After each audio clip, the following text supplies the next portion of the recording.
What's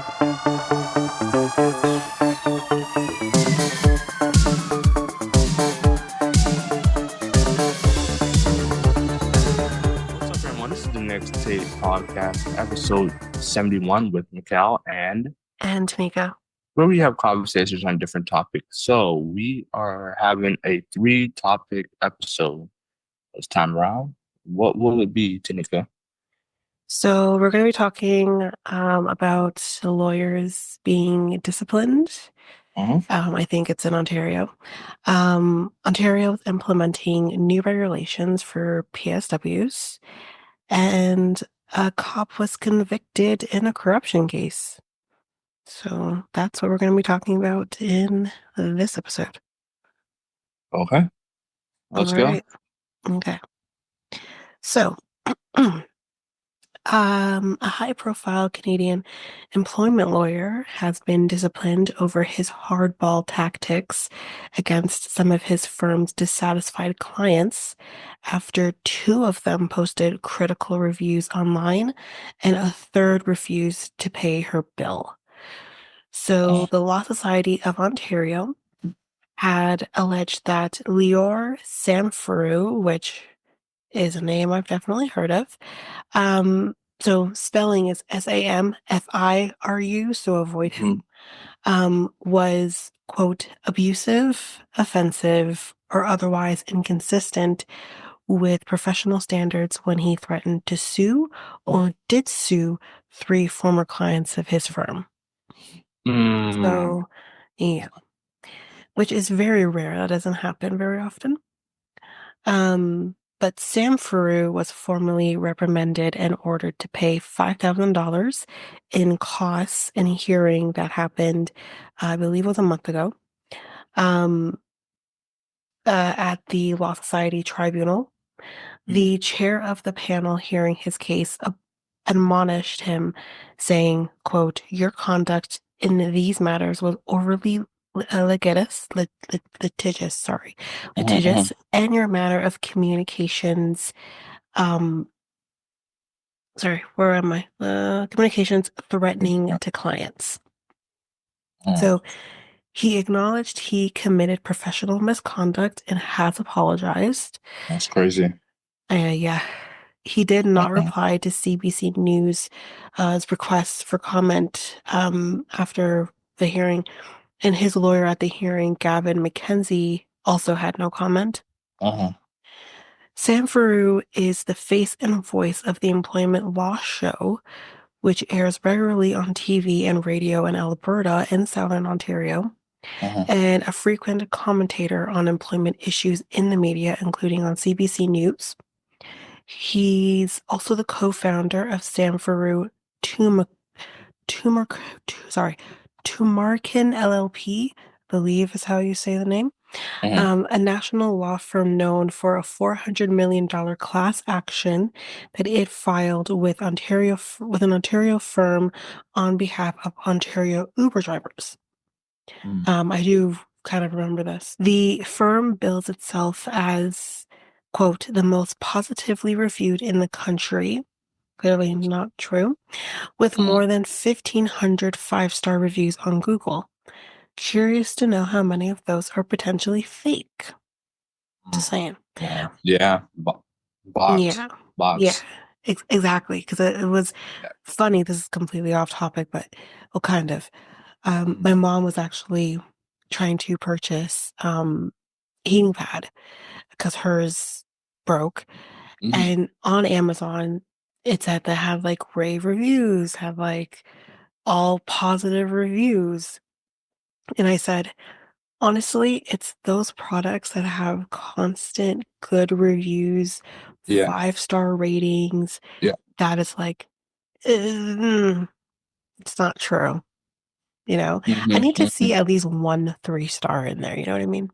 Just to spice it up a little bit. Yeah. Yeah. Yeah. Yeah. Um, but nearly 200 pages of documents filed as part of the disciplinary hearing suggests that at least part of the reason for his firm's 4.9-star rating is that its co-managing partner diligently policed some of the negative reviews that cropped up. So it looks like maybe they're deleting them or somehow getting rid of them.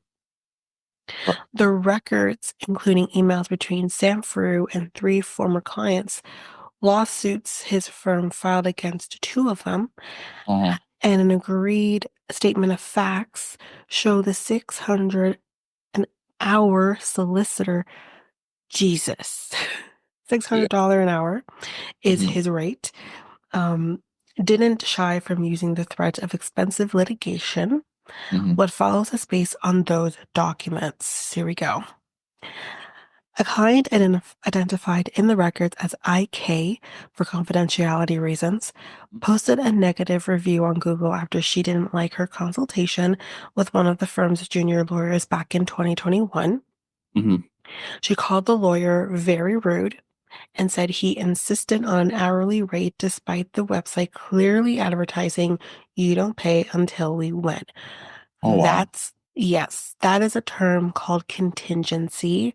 Mm-hmm. 9 times out of 10, depending on the file. Again, we don't do employment law in my firm, but depending on the file, you would not get billed Mm-hmm. or like an hourly rate bill, usually for plaintiff files.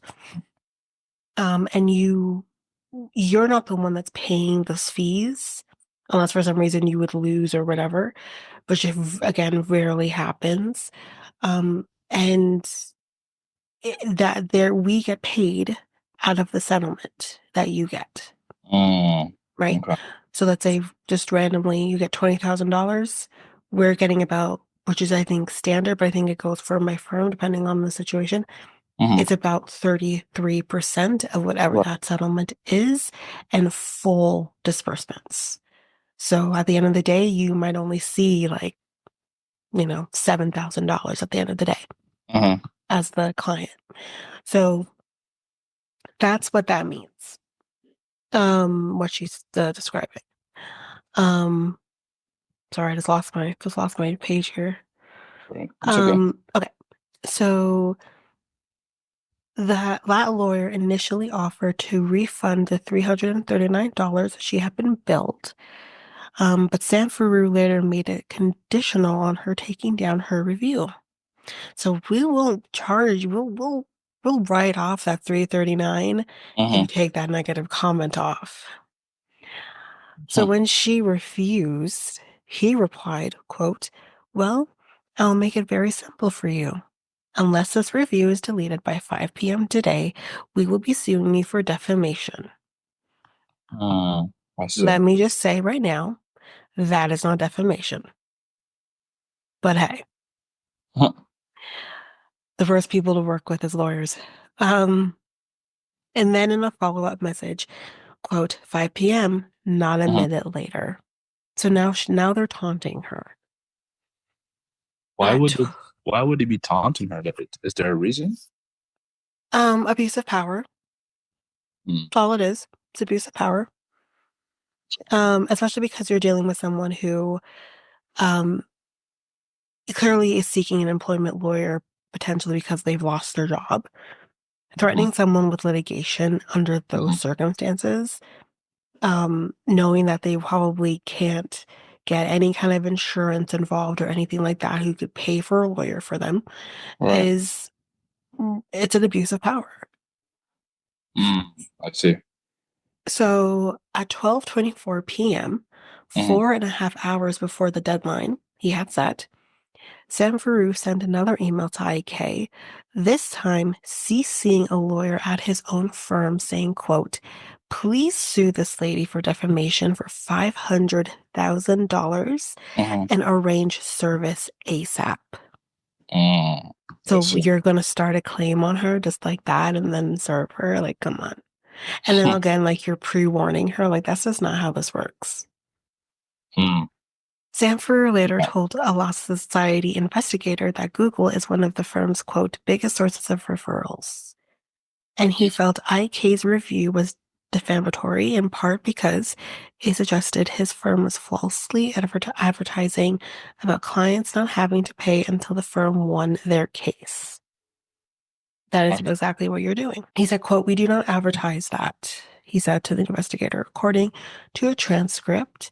Mm-hmm. Um, And here's what CBC did. They did some investigation on which is, yeah, we can clearly find this information in CUSA Mm. because I'll tell you this right now. Most law firms will put this in there because this is a way to get people in, Right. to, at least do a consultation with them, right? So Hmm.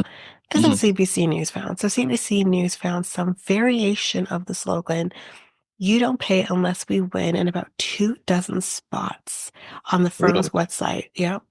With the proviso that this arrangement is offered, quote, "where appropriate," which is kind of an ambiguous thing, Uh-huh. which gives them wiggle room. So it Huh. saves their ass to kind of be like, oh, but wait, we actually say we're appropriate. So they could just choose at any moment, well, this isn't appropriate. So we have to bill you hourly. Uh-huh.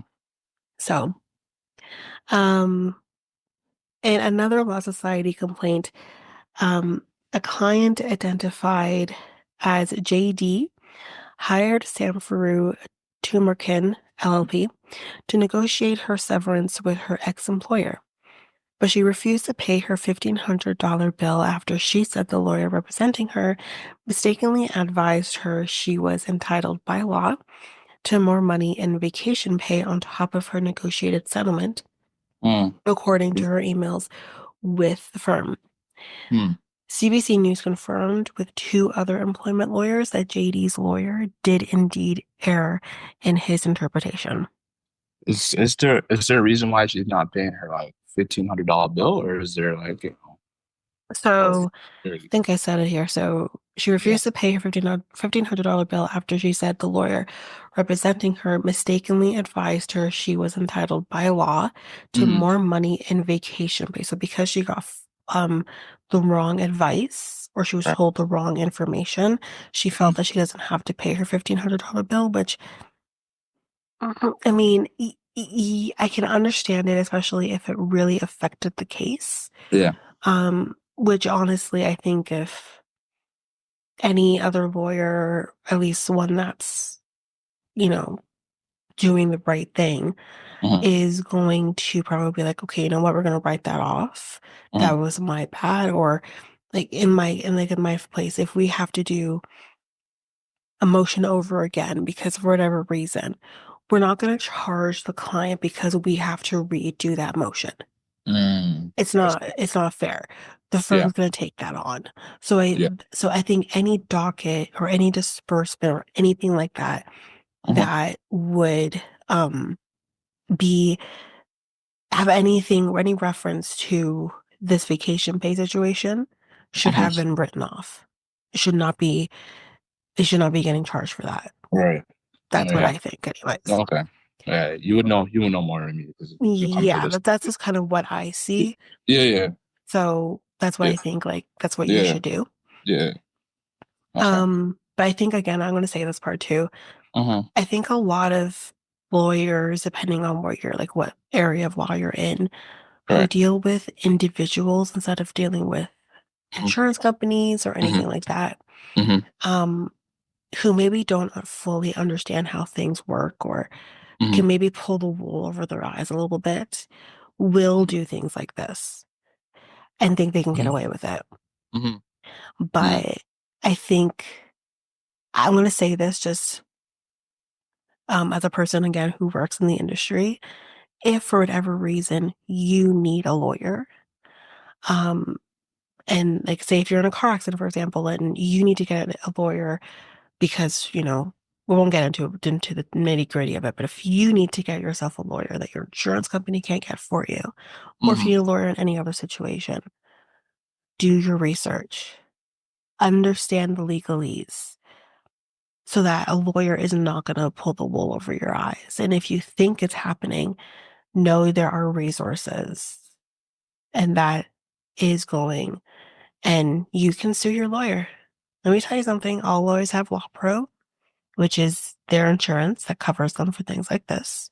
If they get sued, do what you gotta do to protect yourself. So that's my PSA for the day. Right. Okay. Um, Okay, so Sam Faroux had his firm sue JD for that $1,500 plus $15,000 for, quote, negligent misrepresentation and $50,000 in punitive damages. So, not like the most, Mm-hmm. but it's definitely not a small claims court situation. Mm-hmm. So it's a lot of money. Yeah. Yeah.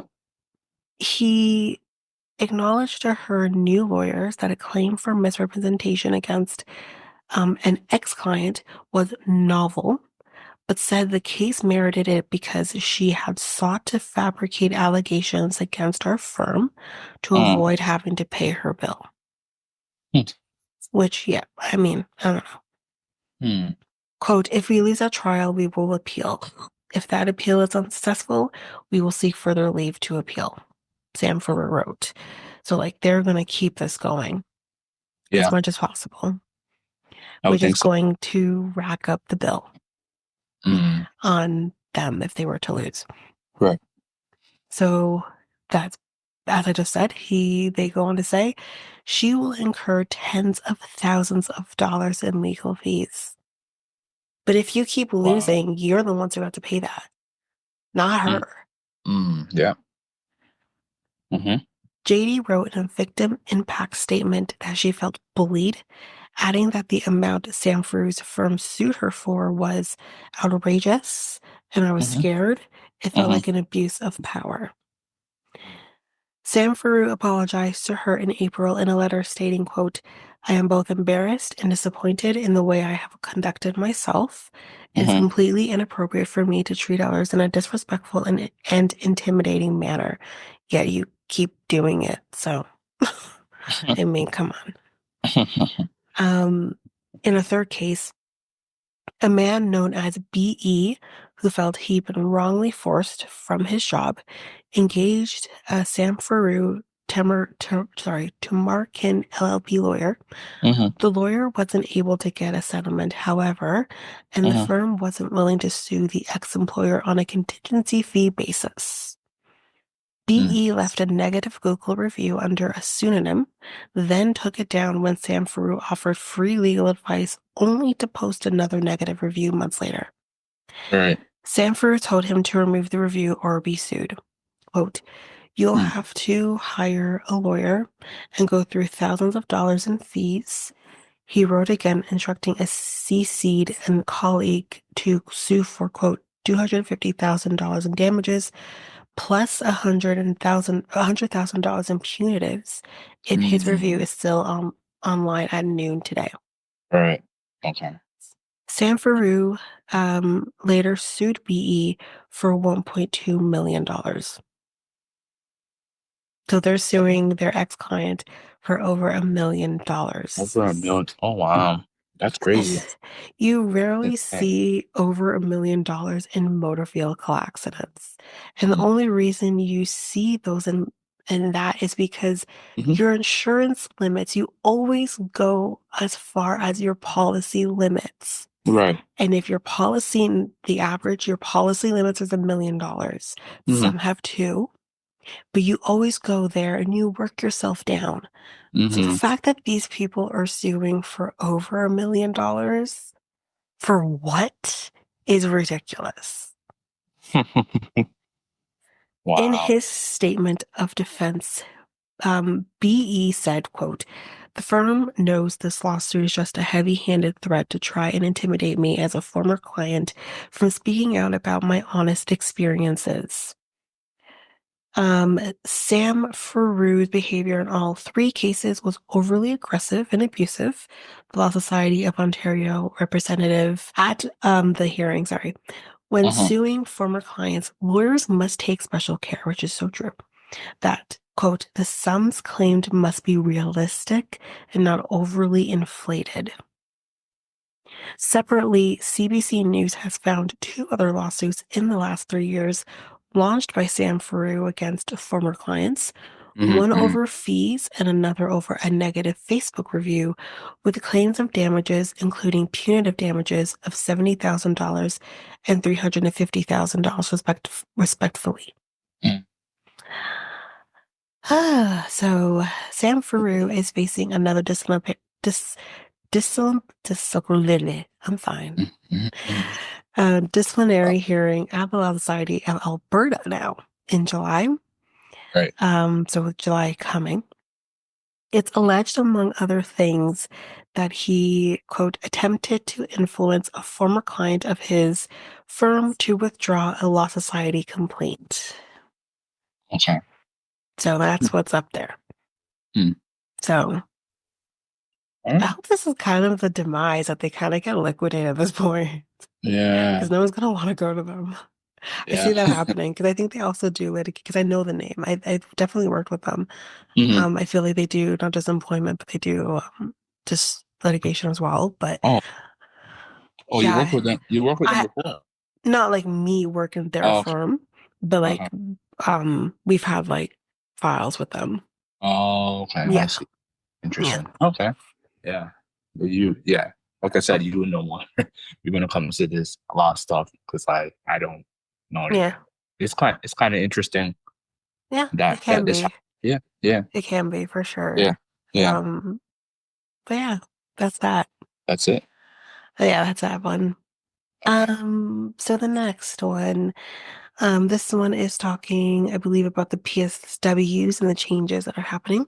Mm-hmm. So the Ontario government is making changes that will allow personal support workers, PSWs, Mm-hmm. to register with the new Health and Supportive Care Providers Oversight Authority, which short is HSCPOA, and that will regulate physician assistants, Mm-hmm. PAs, through the College of Physicians and Surgeons of Ontario, CPSO.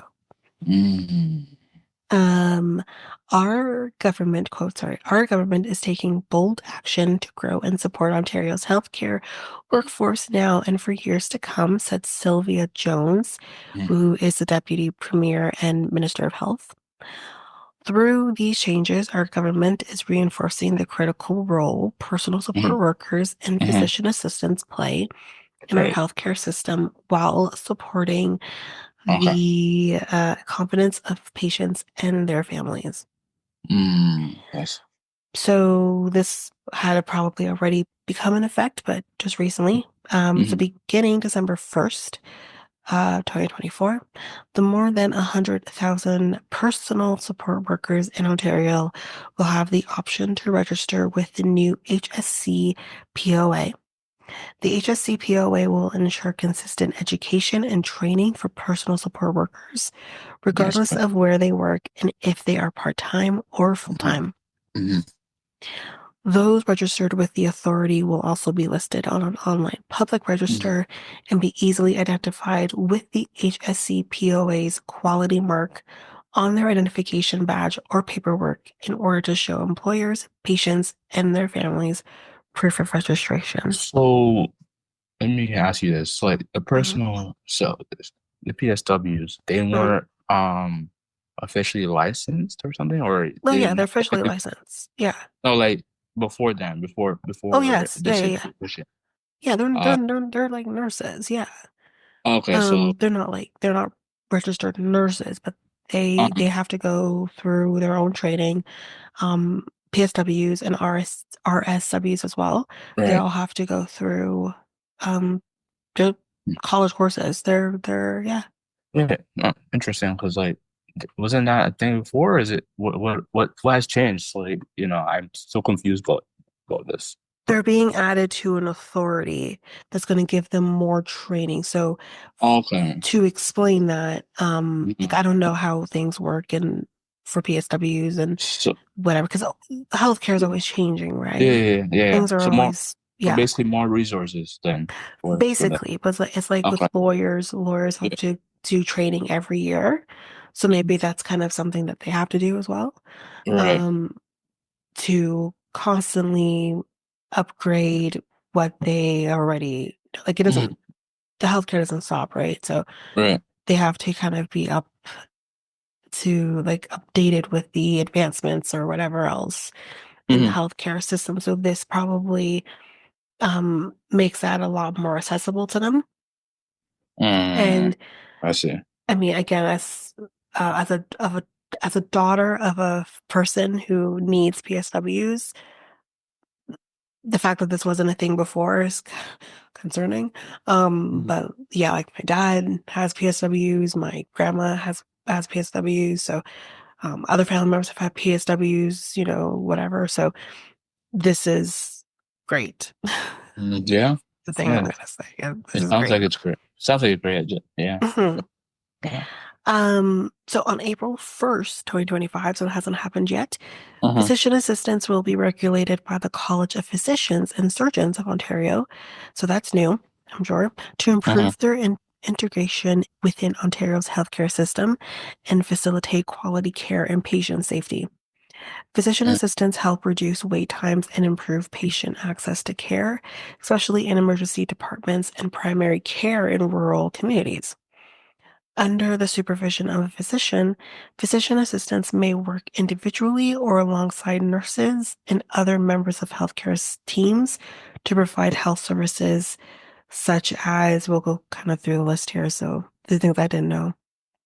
Um, Taking patient histories, conducting physical examinations, uh-huh. ordering and interpreting tests, diagnosing and treating illnesses, and counseling on preventative healthcare. So great. Interesting. Yeah. Together, these new regulatory changes will help build a more connected, patient-centered healthcare system by ensuring people continue to have access to timely, high-quality care when connecting to care in settings, including emergency departments, primary care, home care, and long-term care, said a Mm, press release from the province. So, yeah, I think that's great. I think that maybe mhm, I'm hoping that can mm, somehow yeah. alleviate the healthcare systems as Yeah. well, Yeah. because there's, so much pressure on, the doctors and the nurses that Hmm. we don't have enough of right now. So, Well, that's good. That's good. So yeah. it was good. And our last topic, we're on the Yeah. last topic. So, a former Hamilton police officer who was convicted of corruption by a Hmm. Toronto jury after a high-profile trial is now behind bars following the rejection of his appeal by Ontario's highest court. Mm, In April 2018, Craig Ruthsky was found guilty of bribery, attempting to obstruct justice, breach of trust, and trafficking cocaine. Great. right. Wow. The offenses arose from a corrupt relationship between the Hamilton Police Service officer and Mr. X. Was this a movie? Mr. Yeah. Mr. X, a drug trafficker whose identity is protected under a court-ordered publication ban. There, that's why. The key allegation was that Ruthsky accepted money from Mr. X as payment for protection. Yeah, things that, Interesting. again, feels like a movie. Yeah. From police interference on his drug dealing. Ruthsky was sentenced to 13 years in prison and Mhm. ordered to pay a $250,000 fine, the amount the judge estimated he accepted in bribes over the course of a year. Mm, He appealed his conviction and sentence and was released on bail pending the outcome of the appeal. But his freedom came to an end. This was maybe about a week ago or mhm, a few weeks mhm, ago. I can't remember. mhm, Um, Came to, yeah, after the court. Ontario Court of Appeal delivered its ruling Thursday mhm, to, I guess, upheld the Superior Court's ruling. The court released its reasons to defense counsel. This is actually on May 30th, so it was a while back now. But it remained sealed until the court vetted the document for publication, because again, of mhm. that publication ban. All right. Nevertheless, Brother Sky was required to step into custody. John Pollard, the lead prosecutor in the 2018 trial in downtown Toronto's Superior Court, um, again, but I keep, okay. Justice Robert Clark, to explain reasonable doubt, may have left the jury with a misunderstanding of how they should tackle the issue. The Court of Appeal found that the wording used by Clark at the beginning of the charge was imperfect, but the instructions as a whole were correct. So, what do you want them to do? Right. The verdicts made clear if the jury believed or was left in a reasonable doubt by the appellant's, that's Brother Sky's denial, that he accepted bribe money, in his denial of a corrupt intent, in his relationship with Mr. X and his associates, the appellant was entitled to be acquitted, wrote Justice Jill Copland on behalf of the three-judge panel. Nor were the appellate judges persuaded by Brother Sky's other grounds against conviction, and they didn't alter his 13-year sentence, saying it wasn't demonstrably unfit. They did, however, extend the time he has to pay the fine to 1 year from the date he's released from custody. So I don't know what the original was, but he's given some time to pay back, I guess, that retribution. Right. Um, Brother Sky is still facing other criminal charges that are scheduled to be addressed in Hamilton court later. So Oh, wow. maybe, we can see if there's an update on that or something. But Mm-hmm. yeah, Definitely. police out here just being corrupt. Yeah. It's And they not wonder surprising. why we don't trust the police. Yeah. Yeah. Oh man. But That's right. Yeah. that's it. That's it. I'm done. All right. So this ends this episode 71 of the Next Tape podcast. The Next Tape podcast is available not on all podcast platforms. We also have a website called solo.to/next. No. Let's rewind that. So what's the We're back. We're on with the new podcast website. You can look down to make sure you get the proper spelling of the link, but we'll just, to make it easy for Mikel's head, we'll just say it's nexttakepodcast.podcastpage.io. But you can look down at the bottom and see the correct spelling, the actual link. You just click it. And there too, because we did talk about this in the what's it call it? That episode that we always do. You know what yeah. Previous episode, yeah. Yeah. We talk about the fact that there's like a pop-up window that comes up where you can provide your ideas for any episodes that you would like us to talk about. So that's up and ready now. You guys can go there now and take a look. Okay. And where else are we at? So we're on Facebook and Instagram at Next Take Podcast, and Twitter and TikTok at Next Take Pod. Again, sorry, Americans, you can go to the TikTok. Yeah, they're banned and TikTok. Yeah. For security reasons. So like that's probably no, it's not necessarily about security reasons. Well, partially yes, it's because they just don't want the Chinese to own TikTok. Yeah, that too. So yeah, if they could have someone else own TikTok, it's yeah, fine. An American, which I someone who's find basically someone who's not Chinese.